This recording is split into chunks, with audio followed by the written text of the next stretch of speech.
Welcome to Coachify, a podcast where we have moving conversations for expats with a coaching mindset on everyday topics. We bring helpful concepts closer to you so you can use them in your everyday life. I am Reka, your host. I'm a life coach working with expats focusing on change management and resilience. You can connect with me by Instagram, Facebook, or my website. You can find more information about me, my guest, and about our topic in the episode notes. Today, my guest is Szilvi, who is also an expat and a coach, and her focus is burnout and stress management. Welcome, Szilvi, and thank you for joining me. Hi, Reka and everyone. Thanks for inviting me. I'm really happy to be here. As you already mentioned, I'm Szilvi Kádár, an associate certified coach working with clients both with personal and professional dilemmas. And my main focus, as you mentioned, stress management and burnout prevention, comes from my own personal experience. 5 years ago, I had a tough time with burnout while I was preparing to move to the Netherlands because my boyfriend got a job offer here. A lot has changed since then. And today, my main mission is to support others who are struggling with high stress, low energy, or burnout, and to empower them to make the necessary changes in their lives to reach their full potential. Because burnout, in my opinion, is not only a difficulty in our lives, but also an opportunity to grow. That sounds great. Yes, I agree. Thank you for accepting my invitation.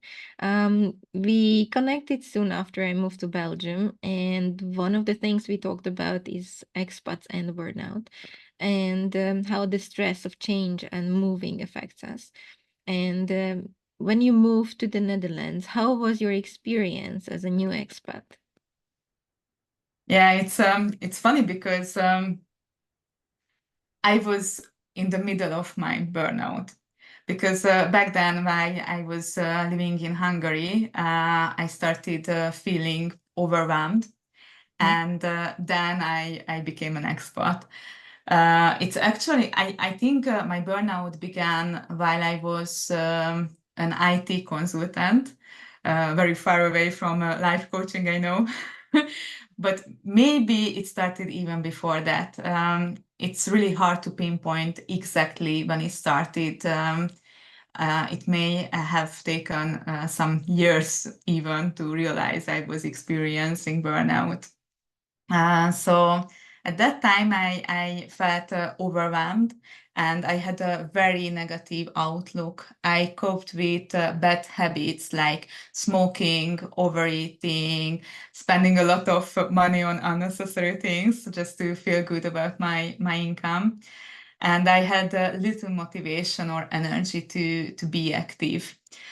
Although there were some activities I enjoyed, they didn't bring me much joy. So I already had a burnout before relocating, and the process of moving abroad added even more pressure. Despite the excitement about the new opportunities and the change of scenery, of course, it was a very challenging time for me. Staying organized is tough when you generally lack energy. However, I felt some hope because I knew I needed this change, and this hope helped me a lot.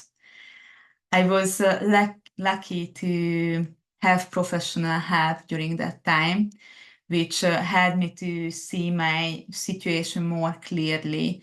Taking a break and doing nothing for weeks, I did that. It was really hard. It would have never happened without this professional support. Back then, I knew almost nothing about burnout. And there were some surprising things about that. For example, it was really surprising how long the healing process can take. And also, I learned that burnout doesn't go away just because you change your residence or your job. Honestly, the most surprising aspect was how many areas of my life burnout affected. it impacted my relationships, work attitude, general mindset, and more. It was a significant challenge that changed many things, but it was also an opportunity to work on myself, and I'm truly grateful for that, because burnout led me to here and be here as a life and business coach. Thank you. Thank you for telling the story. And I can relate to that so much because I was also burnout when we moved here. So also like this move was an extra element of overwhelm, but it also helped me because with this move, I could change things which I wouldn't change otherwise in my previous country. And I can also relate to the few weeks not doing anything. After I left my corporate job for 2 weeks, I did like I had a break. I didn't do anything. I planned for this. Like I knew I was burned out and I knew I needed to have a break, like a complete break when I'm not focusing on anything big, when I can actually rest after the move. Because when we moved the next day, I started to work again. Online, but still. And I knew I needed a break, so I planned for these 2 weeks when I don't need to focus on anything. So it was a big help, and I see it as kind of like a change time or like a border before time and an after time. So it helped me a lot to cope with things and to have a new plan and to have a new mindset, a new approach, and actually give myself the time to refocus and heal a little bit. What is exactly burnout, and what were the things which made you realize you have burnout? Yeah, a burnout is a state of extreme physical, mental, and emotional fatigue. It can occur when you experience long-term, high-level stress and feel under constant pressure.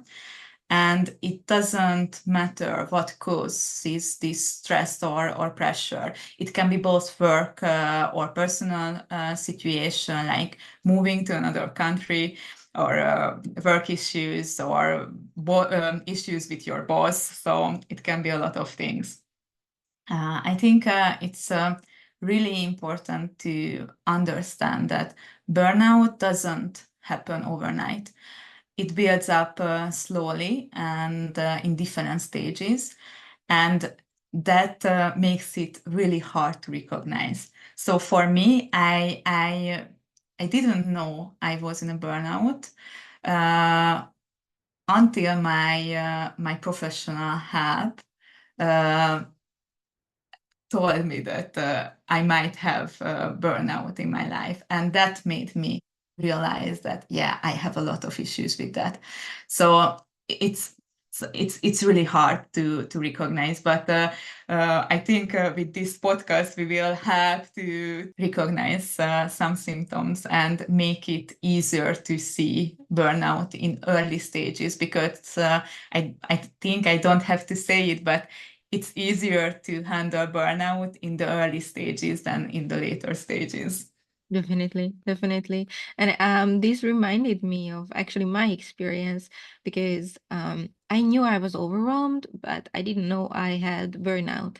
And I studied coaching, I studied training while I was working full time, while I was transitioning into a leadership position. And during that time, I was doing my courses on evenings, weekends, online mostly. And we had one session, no, actually 2 sessions with a professional who was specializing on burnout. And we had some tests, we needed to learn how to recognize it in clients and how to help them seek help or how to combat it. Or some of us actually specialized on burnout later. Not me, but yes. And so we had like sessions about burnout. And then this teacher of ours brought a burnout test. And when we filled it out, that was the moment I realized how much I'm affected and how deep I am down in this rabbit hole. Because I think there were like 14 or 12, some 14 or 12 questions, and 9 out of those were true to me. They were like real for me and my everyday life. And then I filled out the question, and then later I connected with this teacher, and she's like, let me know if you need help, because it was really clear that I'm not in the early stages. I was already in a burnout, in the before last stage of burnout. And that was 2 years ago, actually more than 2 years ago, 2.5 years ago. And so it took me a lot of time, because I tried to cope with it by myself. I tried to, read about it, get a bit more knowledge. And it took me a long time to actually get professional help and to actually make changes and take steps to get out of it. And now I'm feeling well. I'm okay. Um, I think I'm out of the woods, sort of. But yeah, it was a long road, and from recognizing it, still took me a long time to actually Yeah. take the steps to get out of it. Yeah. Yeah. I wanted to mention that there are many tests available on the internet that can help you to do a self-assessment regarding yourself, not only the burnout, but also the stress levels. So it can be a first step in recognizing. And also, we will talk about the symptoms of burnout. And if you do a regular check-in with yourself, it's also a big help in that.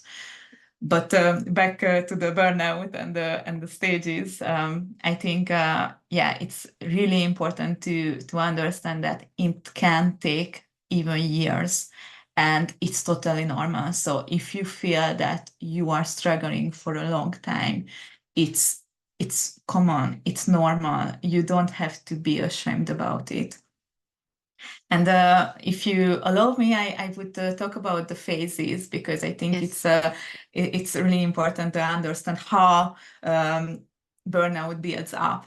So first, there's honeymoon phase. I like this name very much. When all begins, when your energy is high, you are highly engaged, you are full of enthusiasm, everything feels exciting, and yeah, you are ready to take on the world. It sounds great, right? It's basically like over energized, right? When Yeah, you feel yeah, like you are over caffeinated but without coffee. yes, exactly. And everybody wants this stage, in my opinion. It sounds really great, and there's always a but. There might be an underlying dissatisfaction behind your motivation. This enthusiasm can lead to ignoring or overlooking the pressure. You might neglect self care or set unrealistic expectations, and your motivation comes from the feeling that you are not good enough or not doing enough. It's really interesting because there are no alarming symptoms at this stage, no signs of low motivation, low energy, or hopelessness. Everything feels fine. That's why it's so hard to recognize. Many people are in this phase, in my opinion, thinking it's just normal adult life, when in reality, it's more about toxic productivity, in my opinion. And if the stressors start piling up and you don't manage your stress, you can slowly begin to transition into the next phase, the onset of stress. For And the honeymoon phase, just to be clear, and please correct me if I know it wrong, but this is the time when basically you take on a lot of projects, when you do a lot of things, when you basically overwhelm yourself, when you make yourself busy, and it's not necessarily only at work. I think it's a common misconception that burnout only happens at work, yes, and it's not. But maybe you are moving and planning a wedding and, I don't know, adopting a yeah, puppy, and these three big life changes can also lead to burnout. Or, I don't know, when you start a lot of new projects in your life at once, and you're just, spinning, spinning, and going, going, going, that yes, can be this phase, right? yes, that's right. So, new child in your family, wedding, relocating, buying a new house, Buying a car. buying a car, having too many roles in your life.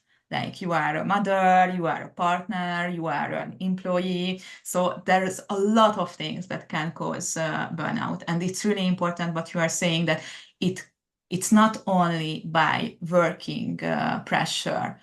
Burnout can come from personal issues as well. So the main thing is that stress is there, too many stress, and dissatisfaction.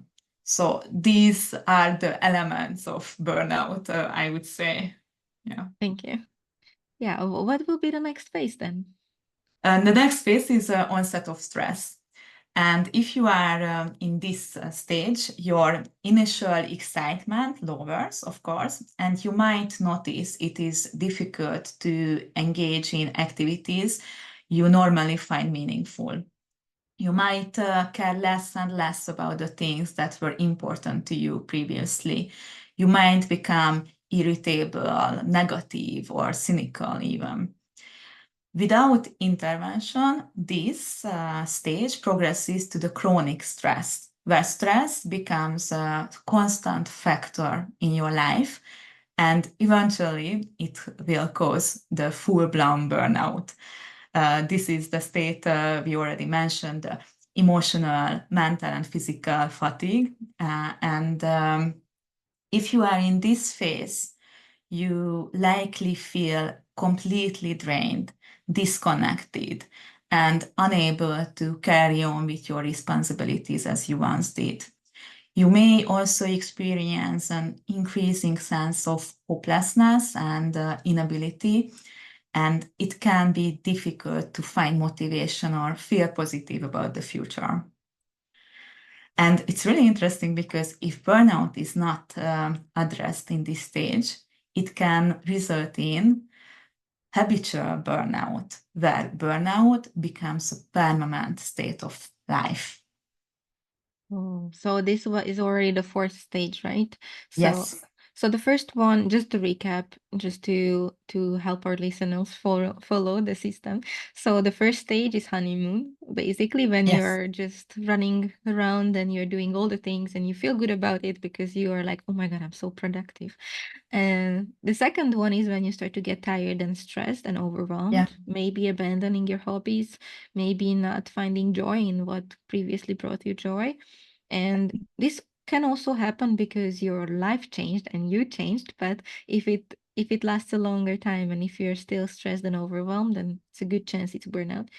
Then the third phase is when you feel tired or The constant stress is present in your life. So, yeah, chronic stress, that's how we call it, but it's mainly about the stress, and it's not temporary anymore. It's always always there. there. Yeah. Mm-hmm. Yeah. And the fourth stage is when you're basically living in constant state of burnout. So when you are just, it's not a phase anymore. It sets in. It's your everyday. No, there's another stage between these two, the full-blown burnout. So Mm-hmm. when you feel burnout, but it's not permanent yet. And it's really important to take action in these stages. So I would say it's really hard to recognize in the honeymoon phase, but when you start feeling the stress in your life, and it's really there, and it's becoming more and more constant in your life, then you have to do something about it, because it won't go away by its own. So it's really important to recognize, check the symptoms, check in with your mental health, check in with your well-being. So I would say that's what it's easy to recognize because there are already symptoms, but it's not as chronic that you have to have to take bigger actions. So that's ideal to intervene, I would say. Okay, thank you. Um, yeah, we talked about stages of burnout. We talked about some symptoms. Are there any more symptoms of burnout which Yeah, we of might course. need to pay attention to? Yeah, there are many symptoms, and the way how you experience them, and yeah, the symptoms are really unique and depend very much on the stage of burnout, as I already mentioned or we already discussed. So in the earlier stages, the most common behavioral, emotional, and physical symptoms are the following. I wrote the list with myself. Frequent headaches, pain in the back, neck, or chest, sleep issues, problems with concentration, forgetfulness, constant tiredness or fatigue, increased number of minor accidents, isolating yourself from others or feeling lonely, taking frustration on others, using food, drugs, cigarette, or alcohol to cope, decrease in sexual drive, feeling sick a lot, change in appetite, or being more cynical and negative. These are common symptoms. So you might check in with these symptoms. Do you experience any of these? Has anything changed in the few months or half a year? And in the later stages, chronic physical or mental health issues may appear, like chronic sadness or depression, chronic stomach or bowel problems, chronic headaches, or even, unfortunately, suicidal thoughts. Mhm. I think it's a really extensive list, and it's easy to pinpoint all the things that, oh yeah, I have a burnout, like I have this and this, I have a burnout. But I think it's also important to look at our life, what happened in the recent months, what happened in the last 1 2 years. Is there anything which might push it to become a burnout? Or maybe I have some other issues I need to deal with. Maybe it's not burnout, maybe it's depression, maybe it's anxiety, maybe I need to address something which is constant in my life and it wasn't there before, and then those symptoms would go away. Because I think there are so many things which affects us lately.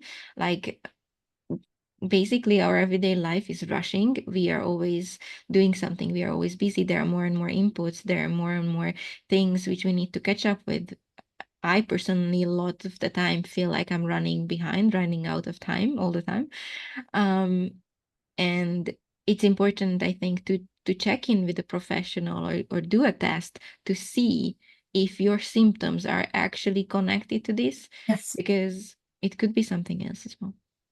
Yeah, and I think it's really useful to look for the changes. So if you are a smoker, for example, smoking won't be a symptom for your burnout because you are smoking, so it didn't change. But if you smoke much more than earlier, then this can be a symptom. So it's really important to see the big picture. And as you mentioned, your life and how is your lifestyle is important. So it takes a huge effect on these things, of course. Yeah. You mentioned stress quite a few times. And we talked about this before in our personal conversations, how expat life brings us more stress. And we mentioned already that there is this thing called expat burnout. Can you tell more about this? Yeah, first of all, expat burnout is a thing. It has its own unique layers. It's not just about the stress of overwork or balancing tasks and roles in your personal or professional life. It's also about adjusting to an entirely new environment and adapting to a new culture and a new way of life in an unfamiliar society is exhausting. In some cases, you might feel you are losing the sense of who you are and feeling disconnected from your previous life. So, as an expert, you face unique stressors on top of the regular ones, which can lead to burnout if you are not prepared. And one of the unique stressors is related to cultural adaptation, which brings many challenges. You need to learn the cultural norms, adapt to a different lifestyle, and establish new routines. While it can be really exciting, it's also very stressful and overwhelming. And Yeah, I and think, I think yeah, I sorry. I think it's also like it's even bigger if your culture is far away from the culture you're moving to, you know? Like me, I never left the continent, but I have friends who came from South America, and I met people from Sri Lanka or India. So their culture is hugely different from mine, coming from Eastern Central Europe. So that's also another layer of stress because of course me who moved from Hungary to Czech Republic and then from Czech Republic to Belgium, and I lived shortly in France, I lived shortly in Germany for scholarships and such, but for me it was kind of a transition, and these cultures are not that far away from my own. I can adapt easier than, for example, a person who has completely different religional habits, background, um, just everyday habits are different, or like the approach is different in their culture to certain things. So yeah, I think every move, whenever you move to a new country, adds to this layer, no matter how far or close you are to your home country. yes, yes, definitely, definitely.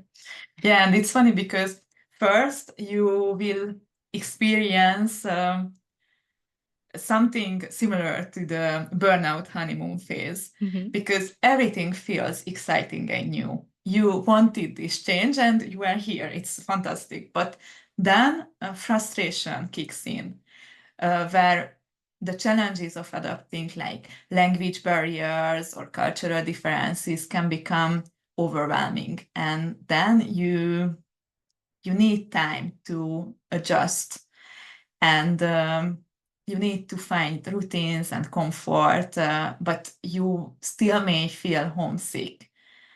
And it takes a lot of time to say, finally, I'm adapted to the new culture. So overall, it can take months or even years, depending the cultural difference, I would say. Yeah. What else can sort of trigger the expat burnout? Yeah, the other unique stressor that people don't often talk about is the grief that comes with leaving your previous old life behind. You are not just moving to a new place, you are saying goodbye to a previous version of yourself, your habits, your social circle, and your identity as you experienced it. So you might be starting over with a new job, a new home, new friends, new habits all at once. And if you have high expectations about your new life and you are not realistic, expecting only the good things, then facing these difficulties may be a really disappointing experience. In Hungary, we have a saying, the fence is made of sausage, meaning life abroad is often viewed as ideal and perfect. I think this shows how much bias we can have that builds unrealistic expectations in us. But Definitely. yeah, but expat life is rarely perfect or ideal. It's just different. Realizing that from the beginning can save a lot of stress. Yeah, I agree, definitely. Are there any like symptoms which are extra or different regarding the expat burnout than sort of a regular burnout? Yes, I think so. We already have the high expectations. We already have the cultural shock or adaptation, but we have some other unique factors. For example, social isolation, because when you move abroad, you need time to build new relationships, And you need to find new ways of communicating with your older relationships. There's also a pressure to succeed. Many expats feel they need to justify their decision to move abroad by being successful, which adds pressure to the regular stress. Or we might also talk about the identity struggles, because moving to a new country can challenge your sense of self, leaving you feeling uncertain about your goals and values.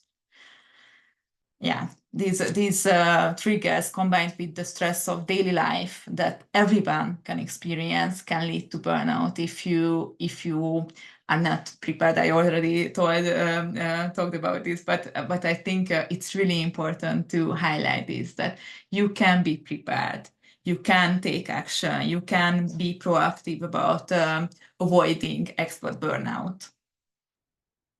Then my question is how to avoid expat burnout. If we recognize that this is a sort of a threat to our life, this is something we might get. And basically, most of the symptoms you listed are things which come with every move. So it's hard to not get any of them. What can we do to avoid burning out as an expat? Yeah, as we already discussed, you need a proactive approach. Every person's solution is unique and is based on their personality, background, beliefs, and current situation. But I have some ideas, of course, just to give inspiration. So, for example, you may build a new daily or weekly routine to create stability and provide structure in your life and help you feel more grounded in the new environment. Or maintaining strong connections with your existing support network, even finding a new way of communicating. You may focus on honest and open relationships where you can share your difficulties and dilemmas without facing judgment. And also finding new connections, but be aware that new friendships may need time to be as sound as your older ones. What also can help is setting realistic expectations. It makes a huge difference. Life in a new country will have its ups and downs, and you will need time to adapt. Everyone needs it. It's totally normal.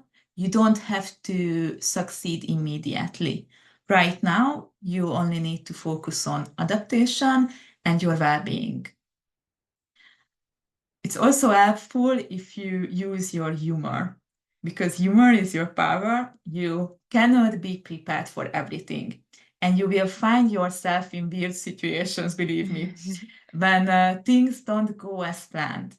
Laughing at yourself can take the pressure off. Yeah. Also, making time for self-reflection and checking it with yourself frequently.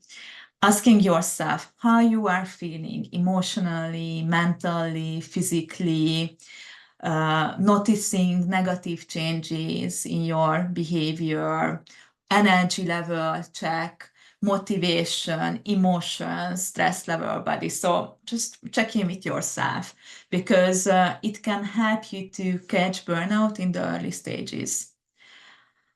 And don't overwhelm yourself. Your mantra might be one step at a time. You don't need to figure out everything at once. Give yourself time and space. And practice self-compassion. Because expat life can be twice as hard as used to be for you. Even the little things can be too much, like connecting with a neighbor, going shopping, managing some bureaucratic stuff, etc. So you live in a different culture with different habits, different mindset, different ways of communicating, and many other things. So be kind to yourself and build your self-confidence too. You can do this. Remind yourself of your past successes and strengths. Moving abroad is a brave decision, and it takes courage to adapt to a new culture. You are already here and you can be proud of yourself very much. Yes, definitely. I agree with being proud of ourselves because it's a huge step. And what you said earlier about having this pressure to be successful because you moved abroad, Yes. it's a big thing. And I think it's really heavy on us. And many people I talked with, they would feel moving back to their home country as a failure. Huh. So this is one side. So many people look at it as failure, but others also look at it as a safety option. If everything else fails, then I can still go back to the home country.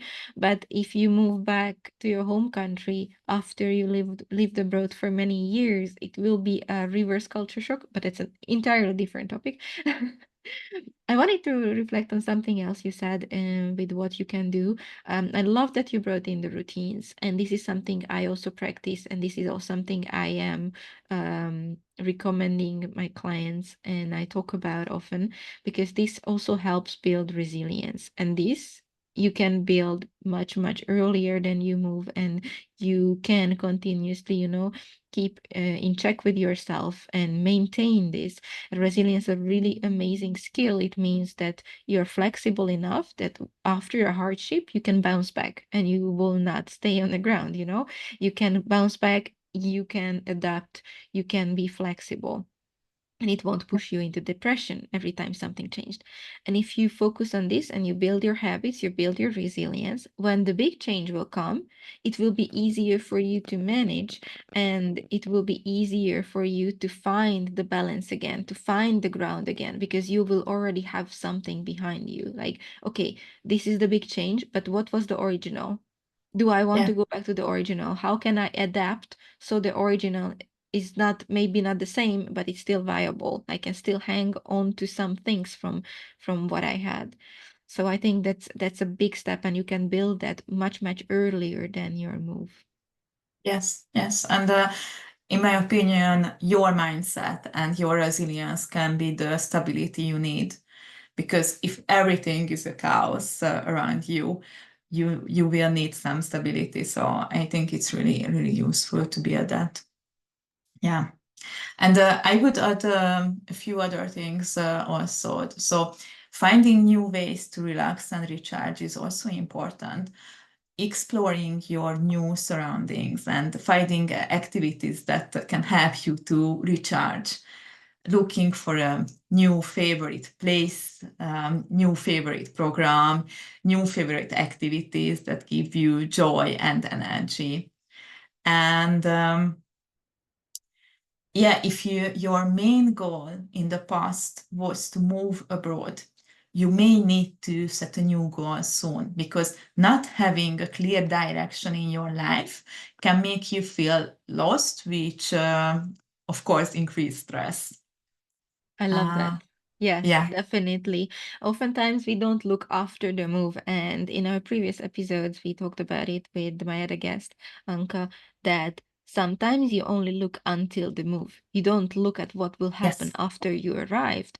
And not having something to grab after it, you will be in a new country and then look around and like, okay, and now what? It's yes, great to plan ahead, to look forward to things which you will be able to do there. Buy a ticket for a concert in your new country early on. Plan or look up some festivals you might like, or sport events, or whatever you like to do, to be able to grab onto something when you're already there. And then when you adapt it a little bit, you get to set a new goal, and it might be as big as, I don't know, buying a house or moving again, but it can be smaller. It can be, okay, I want to learn this skill, I want to learn this language, or I want to get this certificate, or I exactly. don't know, I want to run this race because I would like to be more serious about my health and my sport. So it's amazing what a goal can do to you. Like, it can Yes. motivate you, it can push you, it can give you direction and aim.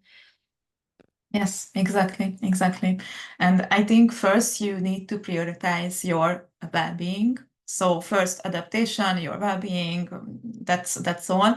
But yeah, later you can think about the next steps and new goals. So you don't have to pressure yourself. You don't have to push yourself to have a new goal immediately. Just don't forget about it. Yes. Yeah. Yes, I love it. Okay, we talked about the stages, we talked about symptoms, we talked about our stories and what to do to avoid getting expert burnout. But what if we fill out some tests or we notice many of the symptoms and we suspect that we might have burnout or expert burnout? What can we do?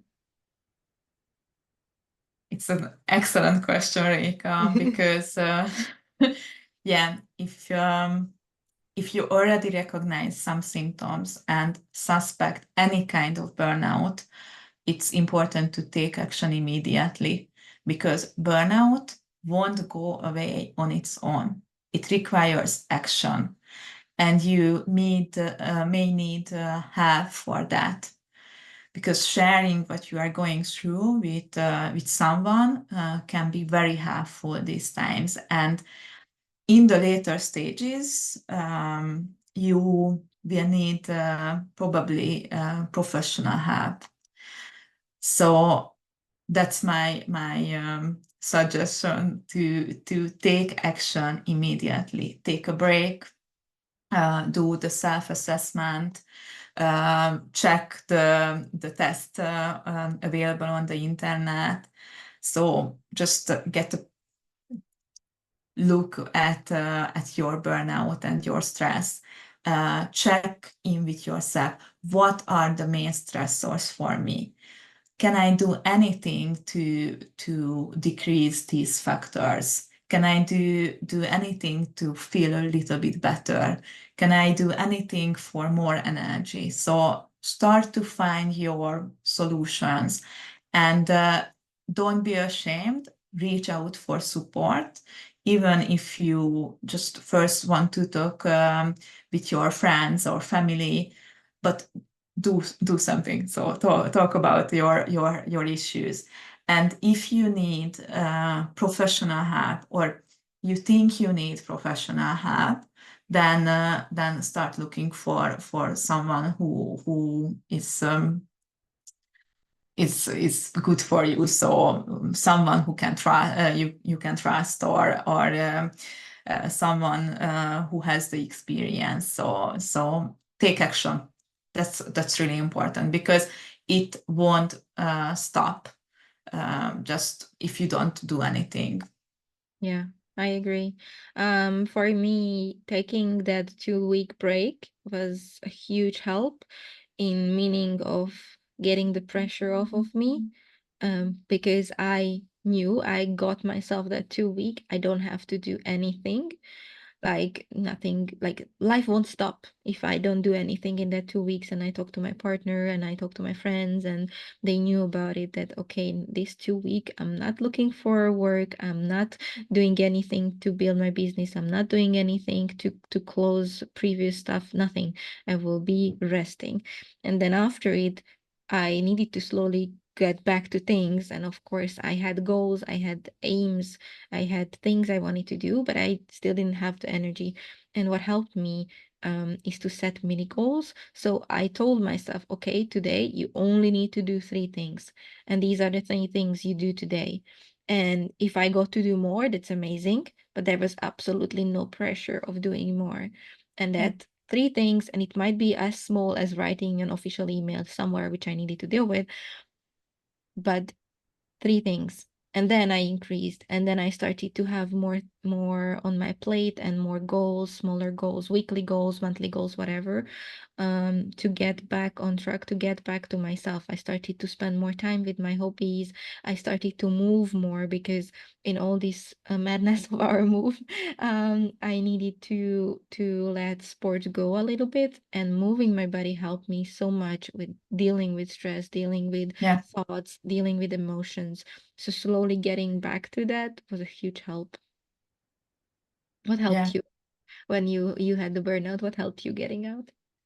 First of all, doing nothing, just experiencing what it feels like, and then I said to myself that I don't have to go back to the multinational companies. I don't have to be an IT consultant. So for me, it was a work-related burnout. So it was really important to have a new mindset about these things. And I also told myself that I don't need to figure everything out right now. It will somehow be okay. So I'm not sure how, but it will be okay. And after 5 years, I can tell you that yeah, it's okay. It was okay. I'm okay. I'm fine. I'm over burnout, so it's a really great thing. And I also think that it gave me a lot of opportunities because I was brave and I could um, have a new approach for almost everything. And also new routines helped me a lot. So it was really interesting because for me, from 9 to 5, it was a general mindset. My whole life was like this, and realizing that I don't have to start working at 9, it was a really exciting experience. And now, as a um, entrepreneur, I can tell you that it's a really good new mindset that I don't have to do this because it's not as useful as I thought it is. So yeah, like this. And moving, yes, doing some sports, walking a lot, finding um, ways to calm myself down, working on my stress and my bad feelings like angriness or disappointment. Meeting my emotions was also a really good thing to do. So since then, I'm writing my journal and almost every day, and it helps me a lot to be grounded. And you learn a lot about yourself if you write a journal. So it helped me a lot also. Yeah, Yeah. I agree. Journaling helps, breathing helps, meditation helps for me a lot. Yeah. Yes. Yes, that's right. Slowly we are getting to the end of our time today. Is there like one sentence or something as a giveaway which you would like to give to our listeners? Yeah, thanks for asking this. First of all, thank you again for having me here. And I really hope that these insights offer a helpful guide for anyone who has challenges with expat life. And yeah, my one sentence would be that there's no shame in having difficulties. Expat life can be challenging, but with the right tools, it can be also a rewarding experience. Yeah, so beautiful. Thank you. And thank you very much for accepting my invitation. It was lovely to talk to you today. Yeah. Both Sylvie's and my contacts will be in the episode notes. You can find us on Instagram, on Facebook, on our websites, on LinkedIn even. So if you need help with burnout, stress, or resilience, you can find us. Thank you very much for listening and talk to you soon. Bye bye. Thank you. Bye bye.